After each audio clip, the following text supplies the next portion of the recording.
Donostia ospitaleko ospitaleratu gabeko kirurgia unitatean, gaixotasun kronikoak dituzten pertsonek tratamendua hartzen dute.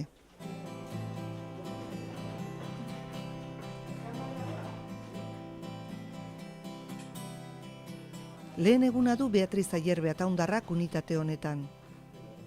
Urte luzeetan, gaitza pairatu ostean, artritis reumatoidea diagnostikatu zioten orain 4 urte. Ondoren, espondilitis ankilopoietiko gaixotasuna ere diagnostikatu diote. Esku eta hanketako artikulazioen antura edo inflamazioa eta bizkarrezurrean kalteak eragiten dituzte gaitz horiek. Orain, tratamendu berria jarri diote. Gorpuz guztiak ehatu zitzaitean arte, ez nahi, etzin eman esku bat, eman zen 2 eskuk, besok, belaunek ezin itxun, txokatilak ere ez, inkluso mandibula ere bai, orduan ja kontuatu zien benetan hori zara eta tratamentu jarri barrezola eta jarri ziaten metro 3-atoa. Eta harrekin 2 urte honaiz ezer gabe, baina, gerora, badirudi baita ere espondilitise dauketela eta orduan beste zerbait gehiago behar detela. Da ikusiko dugu gaur nola juten zaigun hau. Erreumatologiaren arloko bigaitz horiek anturazko gaixotasun autoimune taldekoak dira. Organo ezberdinei eragiten dieten gaixotasun zerrenda luzea biltzen da multzo horretan, baina guztiak immunitate sistemaren edo defentsa sistemaren gaitzak dira. Sistema immunearen funtzioa kanpoko agenteen kontra lan egitea da. Adibidez, bakteria eta virusen kontra, hau da infekzioen kontra. Gaixotasun hauetan immunitate sistema alteratuta dago eta gure gorputzaren kontra dijua. Gure gorputzaren atalak ez ezagun bezala hartzen dituelako. Ana Iglesias errenteriarrak eskogrenen sindromea dauka. Listua zein malkoa sortzen dituzten guruinei eragiten die sindrome horrek. Yo desde siempre, desde pequeñita, tenía los ojos siempre mal.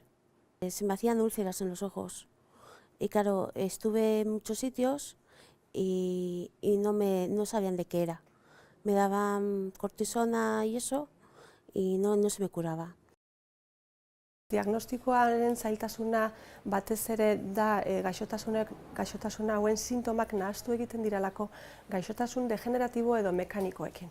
Orduan batzutan ez dago hain garbi gaixotasunaren hasieran zein da problema eta hor oso importantea da medikoaren ezaguera eta espezialistari deribatzea lehen diagnostiko goiztiarra egiteko. Diagnostiko goiztiarrak egiten du gaixotasuna lehen hartzea, tratatzea eta pronostikoa hobetzea.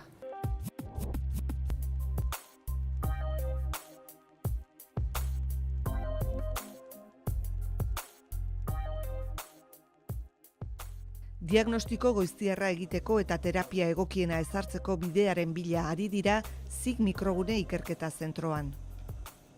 Mikro eta nanoteknologiak baliatzen dituzte beren ikerketetan.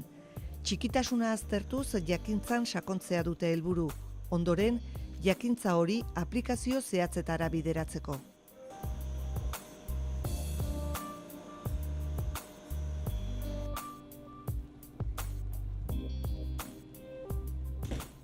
Lan horretan teknologia bat baliatzen ari dira, gainazaleko plasmoien erresonantzia deritzona.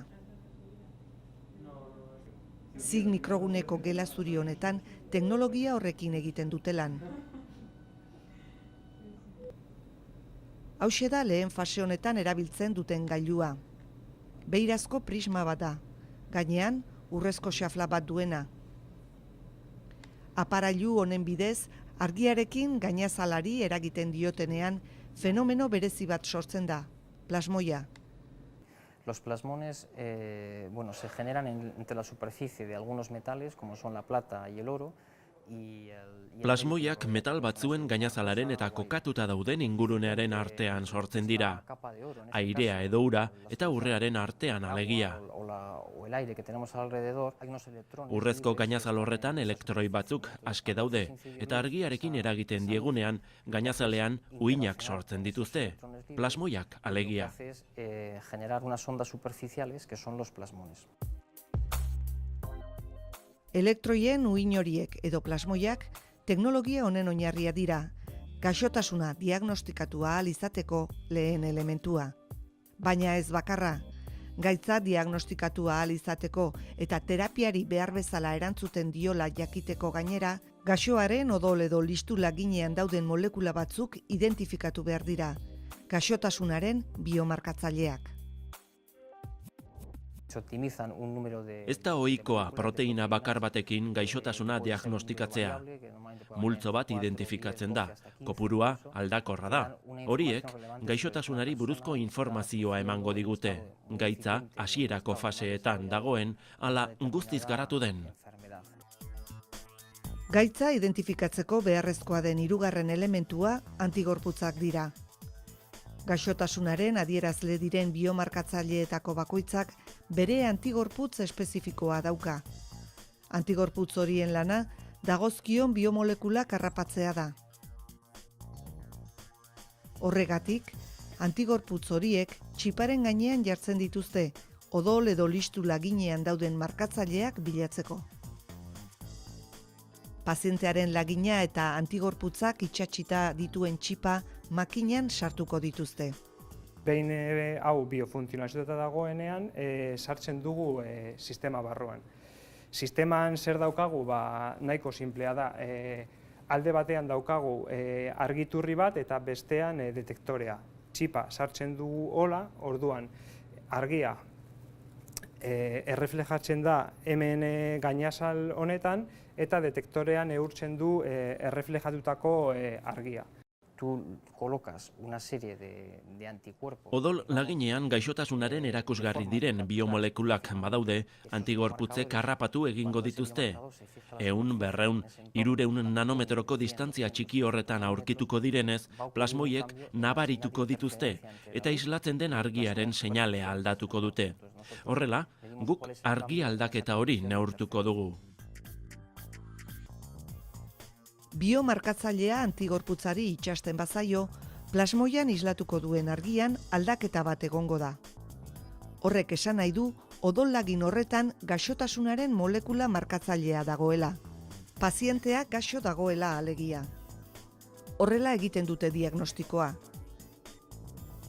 Irizpide berdina jarraitzen dute gaixotasunaren bilakaera monitorizatzeko edo gaixo bakoitzari terapia egokiena ezartzeko ere.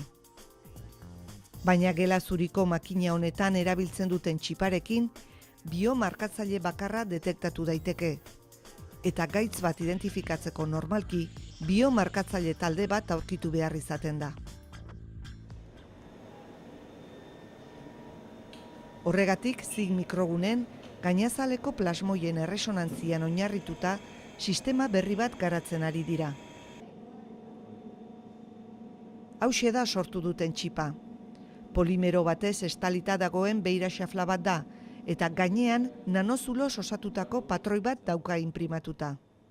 Urrezko kapa mehe batez estaltzen dute ondoren. Nanozuloz osatutako zenbait gune edo sare ditu txipak. Berezitasuna da, horietako gune bakoitzak biomarkatzaile desberdin bat identifikatu dezakeela. Txip horren abantaila da, tamaina txikikoa izan da ere, aldi berean, dozena bat proteina detektatu ditzakeela. Horietako gune edo sare bakoitzean, biomarkatzaile ezberdin baterako antigorputzak jarrita. Sig mikroguneko laborategi optikoan, diagnostiko sistema berriaren prototipoa muntatu dute. Hementxe dago txipa. Kasu honetan argia plasmoi bihurtzeko ez dago prismaren beharrik. Nanozuloek laguntzen dute horretan. Gainera, muntaia optikoa, lehen azaldutakoa, gela zurikoa baina sinpleagoa da, zuzenagoa.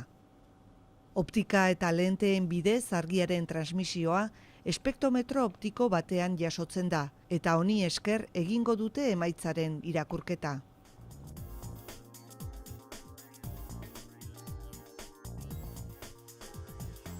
Kasu honetan biomarkatzailea eta antigorputza elkartzen badira, plasmoiak islatuko duen argiaren maiztasuna mugitu, desplazatu egingo da. Horrela jakingo dute paziente hori gaixo dagoela, baita gaitzaren garapena ere.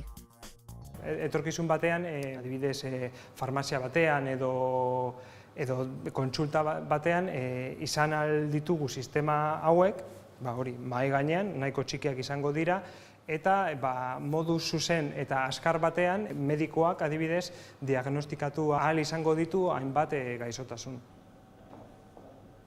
Sistema honek baditu abantaila gehiago ere, konpaktua eta arina da, eta nanoestrukturen egoizpenerako erabiltzen diren prozesuak maila industrialera eramateko modukoak dira.